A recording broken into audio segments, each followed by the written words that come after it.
기뻐 받으신 줄로 믿습니다. 우리 인사할까요? 반갑습니다. 당신을 보면 행복합니다. 인사하시고 예배를 또 방송을 드리는 여러분에게도 하나님이 함께 하시기를 기도합니다. 셰익스피어의 햄릿을 읽다 보면 이러한 독백이 있습니다. 굉장히 유명한 구절이죠. 사느냐 죽느냐 그것이 문제로다. 잔인한 운명의 돌팔매와 화살을 마음속으로 참는 것이 더 고상한 것인가? 아니면 고난의 물결에 맞서 무기를 들고 싸워 이를 물리쳐야 하는가? 죽는 것은 잠자는 것. 만일 잠자는 것으로 육체가 물려받은 마음의 고통과 육체에 피치 못할 괴로움을 끝낼 수 있다면 그것은 진심으로 바라는 바가 아닌가? 셰익스피어 이 독백은 죄책과 쓰라림으로 가득한 이 세상을 소극적으로 참으며 살아가는 것이 나으냐, 아니면 이 고통을 그냥 끝내는 게 나으냐, 여기에 대한 이 고민을 그렇게 이야기하고 있습니다. 이런 고민은 인생의 어느 때인가 한 번쯤은 하는 고민이 아닌가 이런 생각을 합니다. 실제로 세상의 슬픔이나 어려움, 허무함, 자신의 나약함을 견디지 못하고 인생을 마감하는 자들도 우리 주변에 심심치 않게 있습니다. 장국영은 만우절날 거짓말처럼 고층 빌딩에서 뛰어내려 화려하고 그러나 고단한 생을 마감을 했습니다. 현대회장 정몽원도 아파트에서 뛰어내려 외롭고 힘겨운 생을 마쳤지요. 근데 이 셰익스피어의 햄릿은 거기서 이제 끝나는 게 아니고 더 심각한 이야기를 합니다. 우리가 쉽게 인생을 끝내서는 안 된다는 거예요. 이렇게 말을 합니다. 죽음은 잠자는 것. 잠들면 꿈을 꾸겠지. 그것이 곤란하구나. 죽음이란 잠으로 해서 육체의 굴레를 벗어난다면 어떤 꿈들이 찾아올지가 문제다. 이것이 우리를 주저하게 만들고 이 때문에 무참한 인생을 끝까지 살아가기 마련이구나 그랬어요. 셰익스피어는 죽음을 꿈에 비유하는데 문제는 이게 어떤 꿈을 꾸느냐가 중요하다는 것입니다. 그래서 이 죽음을 넘어선 그 미지의 세계에 대한 그 두려움 때문에 선택이 어렵다는 것이죠. 참으로 인생에 통찰력이 있고 번뜩이는 그런 이야기가 아닐 수가 없습니다. 죽음이라는 미지의 세계 앞에 사람들은 다 당황하지요. 또 허무감을 느끼며 어쩔 줄을 모릅니다. 다 불안해하지요. 왜냐하면 죽음이 자기에게는 안 온다고 생각을 하잖아요. 우리 장례식을 가도 이 죽음이 나랑은 상관이 없다고 스스로 자신에게 최면을 걸잖아요. 그러다가 죽음이 털썩 오게 되면 모든 것이 참 깜깜하고 하늘이 노래지는 것입니다. 죽음을 아무리 부인을 해도 죽음은 한 걸음 한 걸음 우리에게 성큼성큼 다가옵니다. 여러분, 고려시조의 우탁이라는 사람은 이렇게 시를 지었습니다. 한 손에 막대 들고 또 한 손에 가시를 쥐고 늙는 길 가시로 막고 오늘 백발 막대로 치렸더니 백발이 제 먼저 알고 지름길로 오더라. 여러분, 학교에서 다들 한 번씩 들었던 시조입니다. 나이 들어가는 게 이렇게 한탄스럽다는 거죠. 죽음의 그림자가 한 걸음 한 걸음 다가오는데 어느 날 코앞에 온다는 거예요. 참 그렇게 생각하면 불안하지 않을 수가 없습니다. 유교의 창시자 공자가 있지요. 공자에게 계로라는 사람이 물었어요. 공자님, 죽음이란 게 무엇일까요? 그랬더니 공자가 뭐라고 말했을까요? 공자는 이렇게 말했습니다. 아직 삶도 모르는데 어찌 내가 죽음을 알겠느냐. 참 이 공자는 자기가 아는 척하지 않고 정말 이 죽음 앞에 인간이 갖게 되는 어쩔 수 없는 한계를 잘 설명하고 있습니다. 여러분, 성삼문도 죽기 전에 이렇게 말을 했습니다. 성삼문은 충직한 정말 왕을 사랑하고 자기 목숨을 초계같이 버린 자 아닙니까? 그래도 이 죽음에 대해서는 그의 마음에 두려움이 있었던 것 같아요. 이렇게 말을 합니다. 둥둥둥 북소리 사람의 목숨을 재촉하고 고개 돌려보니 해가 서산으로 저무는구나. 황천 가는 곳 주막 하나 없다는데 오늘 밤 나는 어디서 머물고 그랬어요. 여러분 이 시를 읽고 어떤 느낌을 가집니까? 한마디로 그의 마음에 허무가 밀려오는 거예요. 황혼의 생을 마감하면서 느끼는 이 허무를 감당할 길 없어서 성삼위는 이런 시를 후세에 남기게 된 것입니다. 그런가 하면 이 세상의 많은 죄인들과 무신론자들은 죽음 앞에 벌벌 떨면서 비명을 질렀습니다. 1980년에 프랑스의 브루쉐 병원에서 사르트르가 입원을 했죠. 이분은 굉장히 무신론자로 유명한 자랍니다. 그 폐수종이었는데 이분이 실존주의 철학자죠. 그리고 불란서가 자랑하는 세계적인 학자입니다. 그런데 이 사람이 정말 자유라는 이름으로 글을 발표해서 많은 세계 사람들에게 감동을 주었는데요. 자기가 이제 죽음을 앞두고 병원에 입원하는 동안 얼마나 소리를 지르고 발악을 하고 미치광이처럼 고함을 쳐댔다는 거예요. 죽음의 공포가 밀려오니까 그걸 극복하지 못했어요. 한 세계를 풍미했던 커다란 그런 족적을 남겼던 사르트르가 그렇게 소리치며 발악을 하다가 1980년 4월 16일 병원에서 세상을 떠났습니다. 그런데 사르트르가 죽음을 앞섰을 때 누군가 물었어요. 죽음을 맞이하는 소감이 무엇인가요? 그랬더니 대답하기를 나갈 길이 없다. 그렇게 말을 했어요.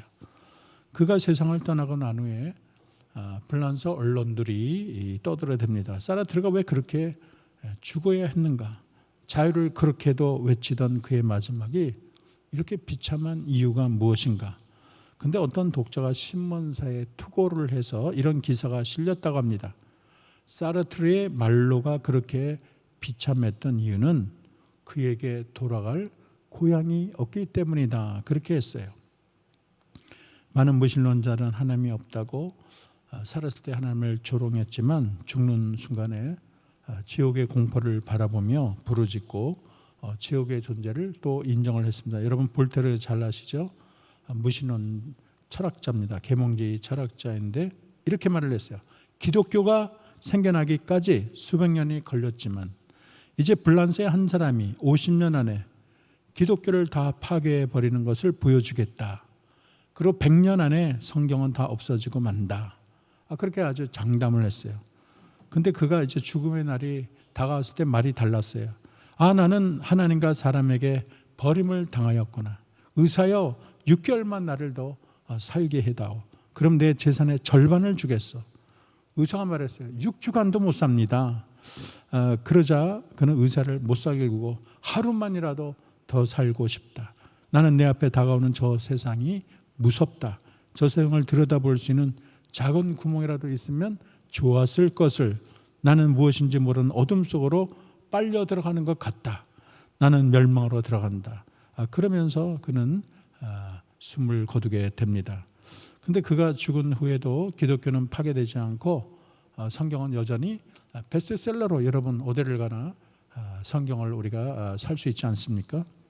그런가 하면 42조 원의 돈을 해외에 은닉하고 있던 리비아의 카다피는 콘크리트 하수구에 숨어 있었어요.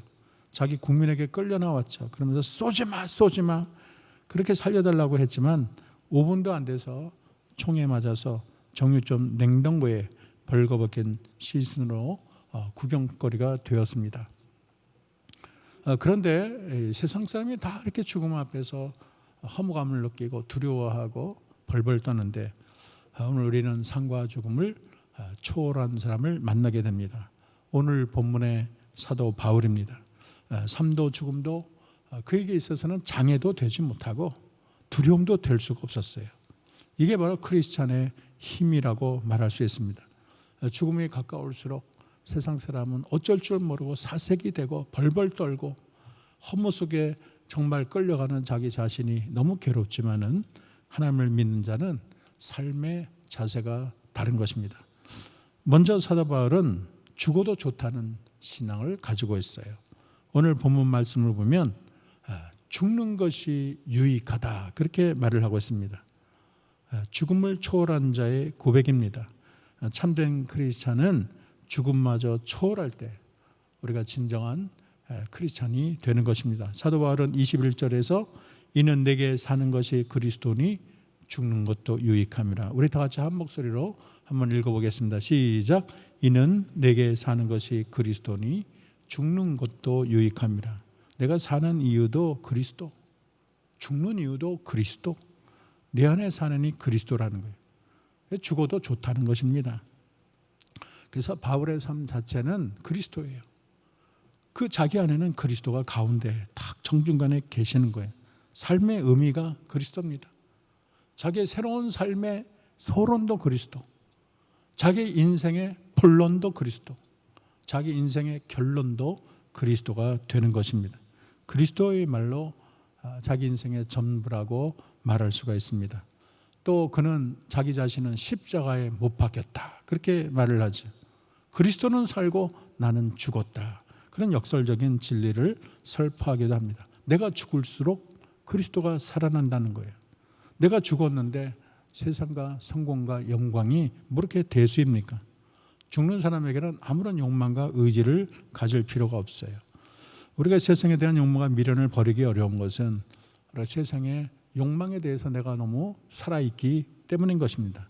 그래서 죄악을 이기는 최선은 그리스도와 함께 십자가에 죽는 거예요.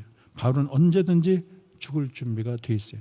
특별히 자기가 입은 우리 하나님의 은혜를 생각할 때 그 은혜가 너무 크고 놀라워. 벌레 같은 나를, 죄악의 괴수와 같은 나를 살리신 그 하나님이 너무 고맙고 너무 눈물 나기 때문에 주님을 위해서라면 죽음조차 아깝지가 않은 것입니다.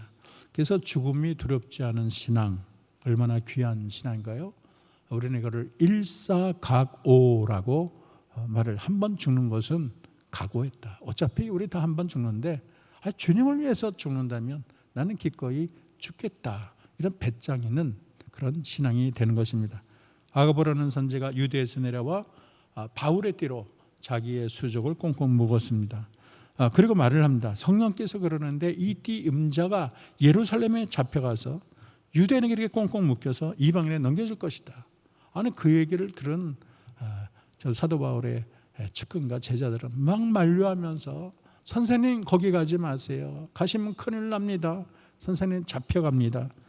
그런데 사도행전 21장 13절을 보면 너희가 어찌하여 울어 내 마음을 상하게 하느냐.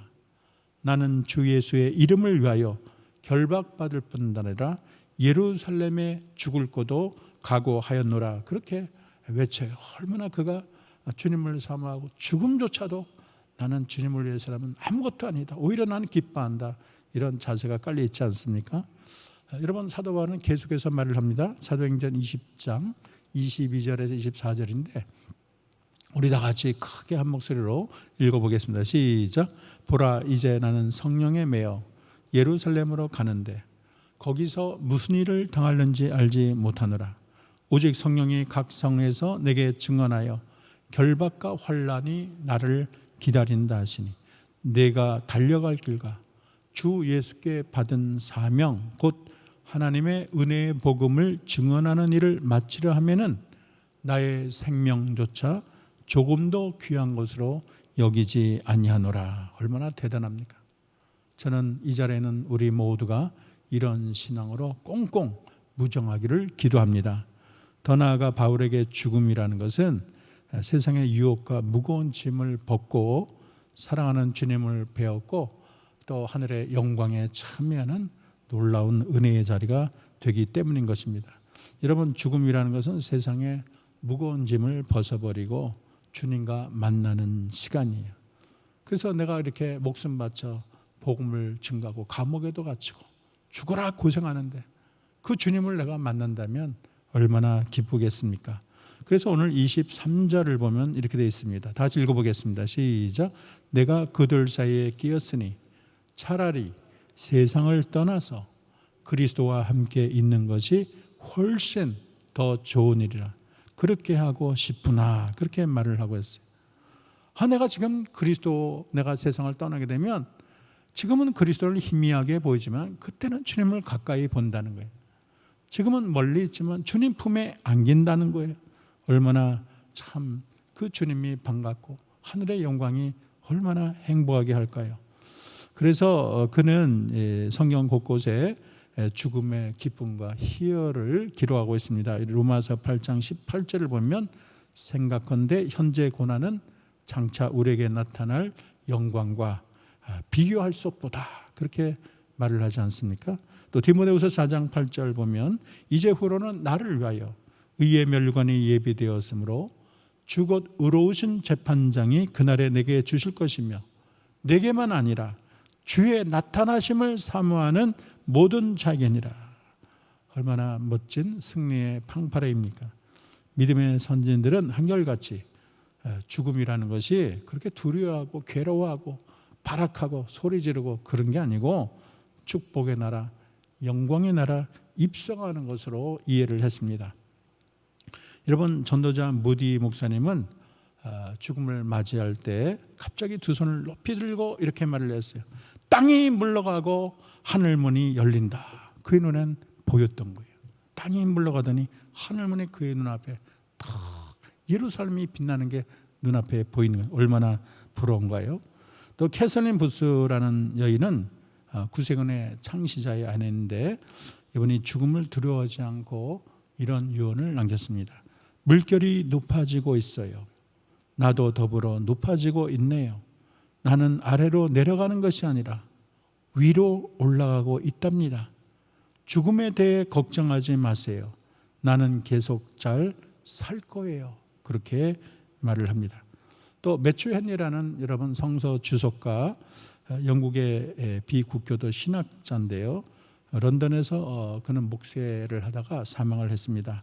그의 마지막은 예수님에 대한 은혜에 대한 확신으로 가득 찼는데요. 이렇게 말을 합니다. 하나님을 섬기고 그분과 교제하며 보낸 삶은 인간이 이 세상에서 누릴 수 있는 가장 만족스러운 삶이다. 그렇게 말을 했습니다. 존 오웬이라는 청교도인은 평화로운 죽음을 맞이하며 말했습니다.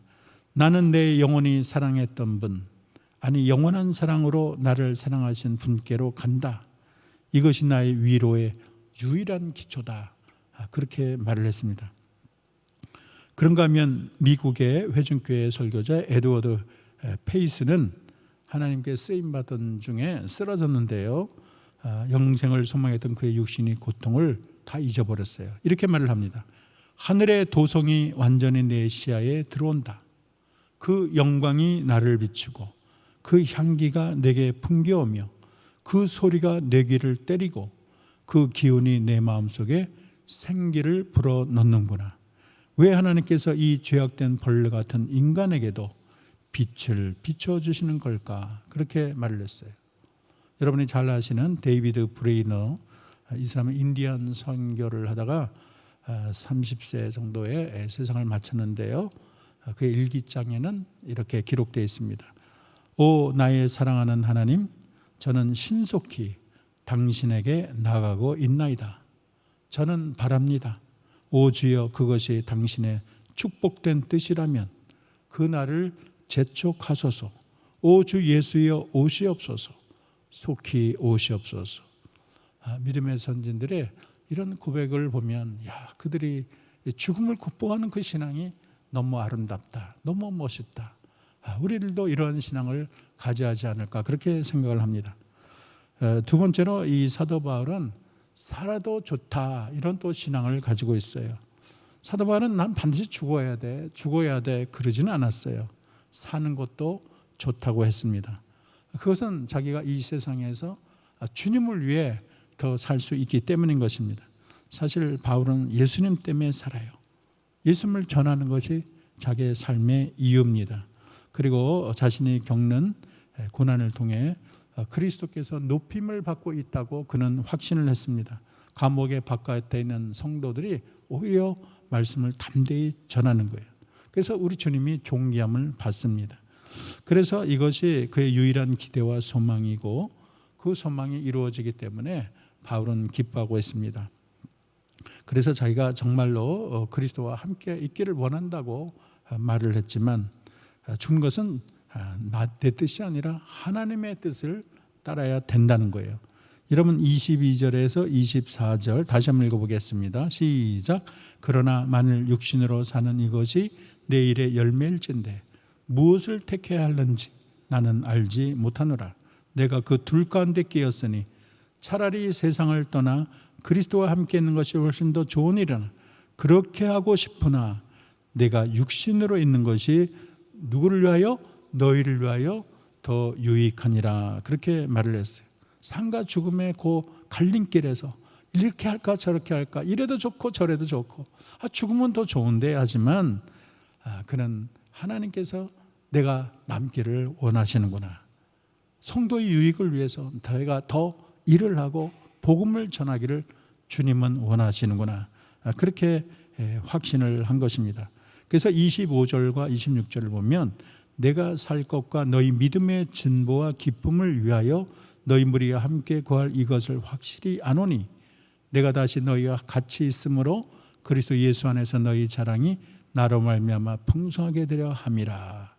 빌립보 교인들이 정말로 성령의 도우심으로 그렇게 기도를 통해 자기가 풀려날 것을 그렇게 믿고 있지만은 그러나 이렇게 내가 좀 더 삶으로써 성도들이 유익하고 성도들이 우리 그리스도의 은혜를 덧입고 주님의 자랑이 되는 그 시간을 바라보고 있다는 고백이 되는 것입니다. 그래서 우리 믿는 사람은 어서 죄악된 세상을 떠나 영원한 천국에 가는 것이 좋겠지만 우리가 이 세상을 좀 더 살면서 하나님의 나라를 위해서 헌신하는 것도 무척 아름답고 귀한 일입니다. 또 이 땅에 사는 것은 하늘의 상급을 쌓을 수 있는 황금의 기회가 되는 거예요. 여러분, 천국에는 다 좋기는 한데 상급을 쌓을 수는 없어요. 이 땅에 있을 때 주를 위해 헌신할 수 있고 그 헌신의 결과로 하나님의 영광의 상급을 여러분에게 하사하게 되는 것입니다. 여러분, 한경재 목사님은 1927년 26세 프린스턴 재학 시절에 폐병이 났어요. 20대에. 그래서 각혈을 했어요. 생사가 왔다 갔다 해요. 그때 생명을 연장해 달라고 기도를 하는데 그때부터 오늘이 나의 마지막 날이라면 이런 말씀의 저명을 가지고 오직 주님께 자기 생명을 걸고 사는데 이분이 90 넘을 때까지 그렇게 장수했어요. 오늘이 나의 인생의 마지막 날이라면, 그렇기 때문에 하루라도 대충 살 수가 없어.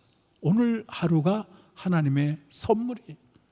사실 나는 20대 죽는 건데 하루하루가 하나님의 은혜야.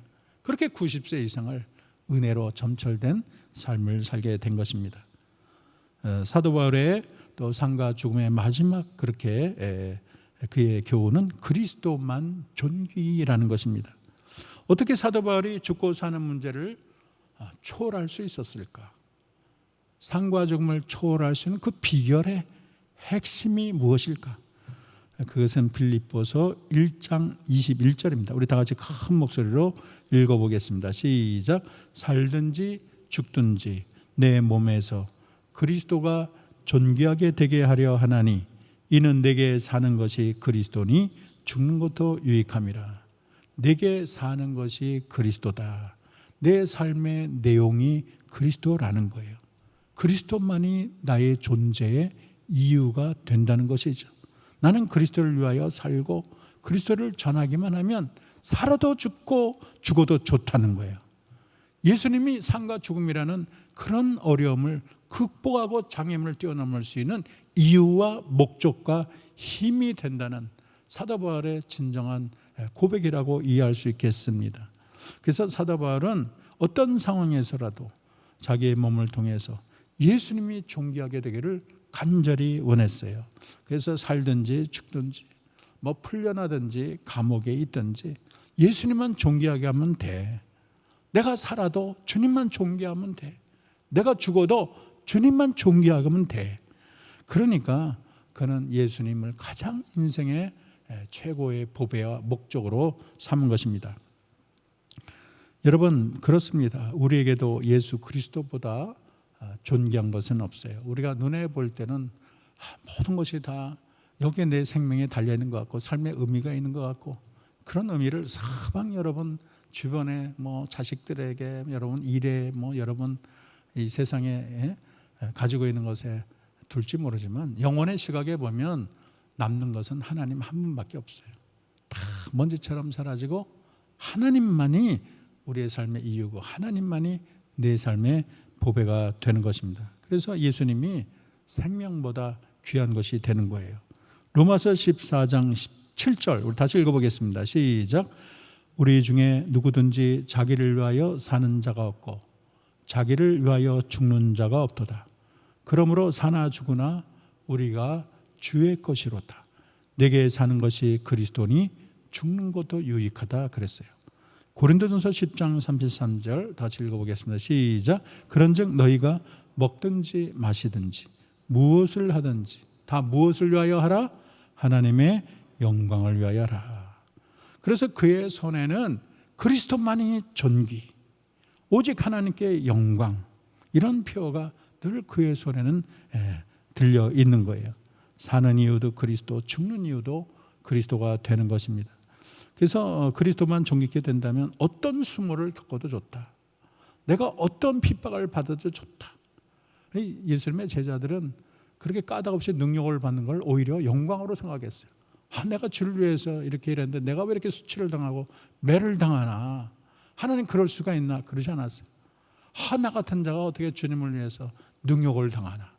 내가 주님을 위해서 어떻게 매를 만나. 그것을 큰 영광으로 여기지 않았습니까? 그래서 그리스도가 나의 생명의 행복의 정부이기 때문에 그것으로만 만족하는 거예요. 모든 삶의 가치 속에는 그리스도의 존귀함이 그 안에 가운데 들어있는 것입니다. 사람의 비판 또 사람의 눈초리 그런 게는 아란 곳이 없는 것입니다. 여러분 다시 한번 로마서 14장 7, 8절 내가 다시 한번 읽어보겠습니다. 한번 더 읽어보겠습니다. 시작.